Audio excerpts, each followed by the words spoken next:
And but surprisingly, they wanted to know things like command and control structure, who was in charge, and I'd been trained first of all in interrogation techniques and what to expect. I was also taught in survival school that name, rank, service number, and date of birth will get you killed, and so we were to have a simple cover story with very few details, and keep that simple cover story, few details, and to not vary from the details, so we wouldn't forget the lies we were telling. And so I didn't have one of those because I was never going to get shot down. So my cover story was that I was a celestial navigator, was responsible for overwater navigation only, and that radar navigators took over land. And because I was just a nobody, I didn't know who the commanders were. I was a crew member. I checked the schedule. I flew when I was scheduled. We were briefed by different people all the time. I never bothered to learn their names. They kept telling me that they knew I knew, and if I didn't tell them what they wanted to know, they'd take me where the B-52s were bombing. But they didn't really seem interested in taking me anywhere outside that prison. So I wasn't worried about that threat. And then when they started to ask, they would ask me questions about radar frequencies and technical aspects of the airplane. And again, I would say, look, I'm a celestial navigator. I don't know anything about electronic frequencies or how the radar works. That's the radar navigator's job, and you need to find a radar navigator to ask that question.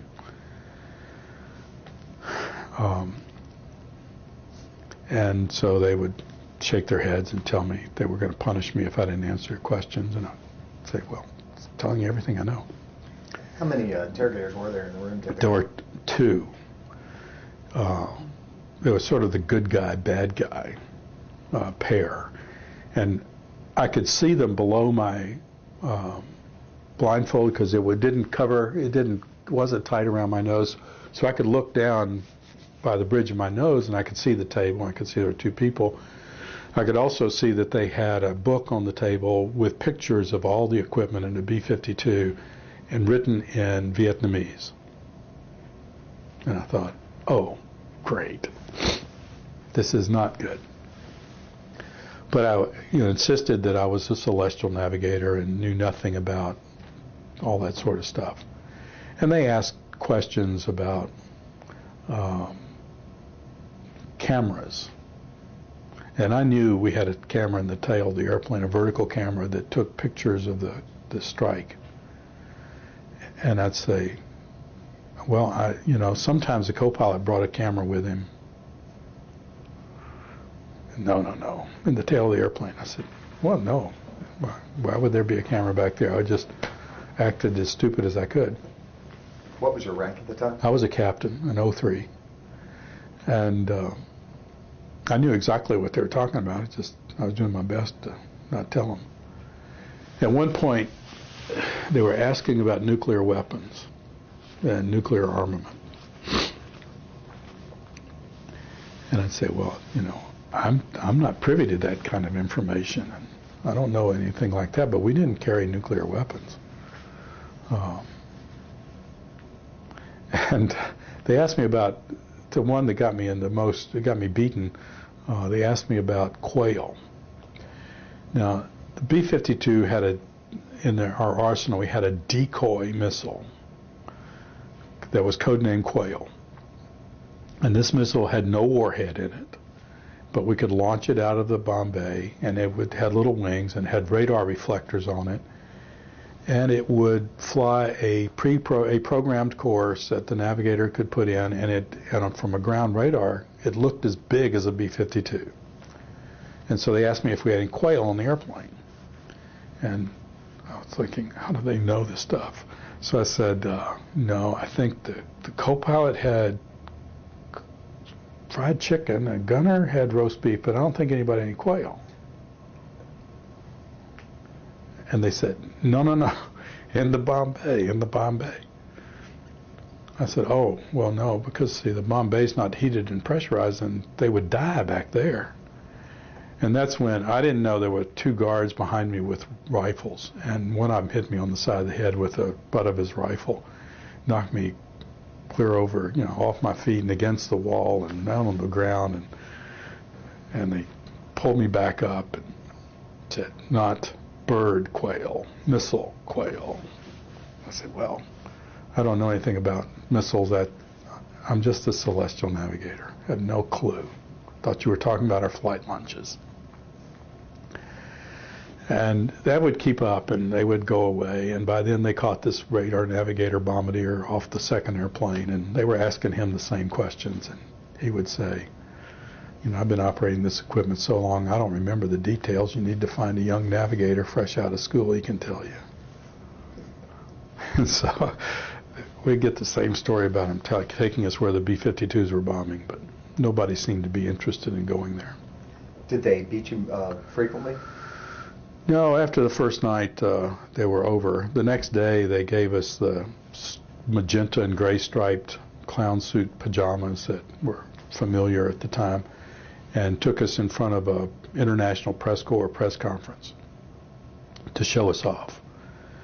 And once they took us in front of the press conference, I didn't say a word, but I made sure that everybody with a camera had the opportunity to take a picture of my face and my profile. Once that picture was it was Europeans and Asians and others, so I knew that it would get out on the wire services, and as soon as it did, I was safe. They would not kill me because everybody would have known I was alive. During the whole, ejection through arriving in Hanoi, what was the thing that was the most frightening? The thing that really gnawed at your gut, or were you able to maintain your composure the whole time? Well,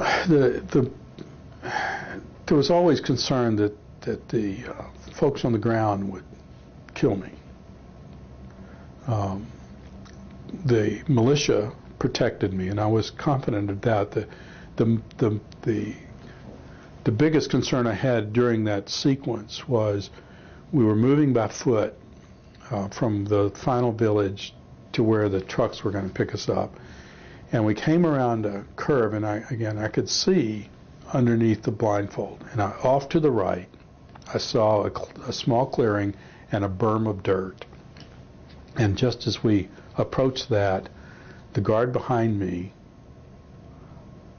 it sounded like he fixed his bayonet, flipped it up into the attack position, or pulled the bolt back on his rifle.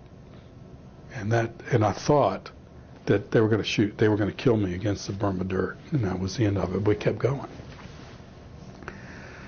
And then at the river, when they started beating on me, I thought that was going to be the end of it too. So there were a couple of times when I thought we were going to be killed.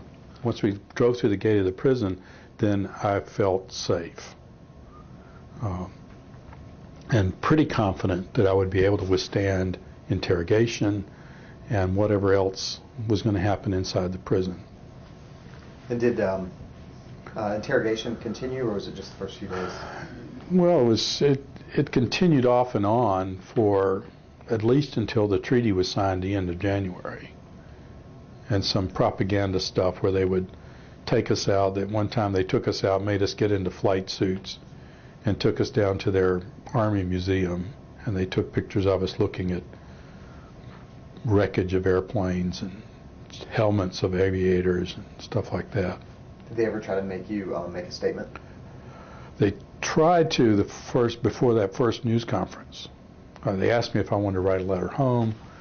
I said, yes, that's my Geneva Convention right, which got me yelled at for a while and roped again. And then they came in with an hour or so later, came in with a piece of paper and an inkwell and a pen, and he tried to dictate to me what I was to write. And I refused. And I was roped again and beaten, but not around the head, because they had already called the press conference. They just wanted to scare me, and And what they wanted to do was to have me write this letter saying I was committing crimes and calling on the U.S. to stop this bombing and stuff, so they could read it to the camera, to the microphones at the press conference. But I didn't play that game, so.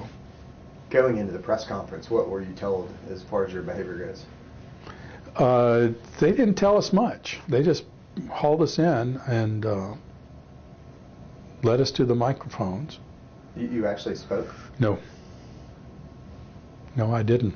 You could have, though, right? I could have, actually, but I didn't. I could have said, Mr. President, bomb this city to rubble. I could have said that, but I thought that might get me punished. And so I chose at the time, my focus was all on getting my picture taken. I didn't even notice until I saw a video of this years later that Joan Baez was sitting right in front of me. She and Ramsey Clark had been in town, and they were supposed to have left that day, but there was a hole in the runway and they couldn't take off, so they were at this press conference. Did you, how many other POWs were there? There were, well, the B-52 crew members, there were 6 of us. There were 2 from my crew and 4 from the next one. Were there other POWs? Oh, all the rest, well, most of the rest of them were already there, but none at the press conference. They were just showing off B-52 crew members. And so at the time, how many POWs were in the Hanoi Hilton? Whatever the release number was, 650, something like that, I forget. And that was pretty much the total number of POWs out the world. Right, there were only about 40 or 50 shot down during the Christmas bombing.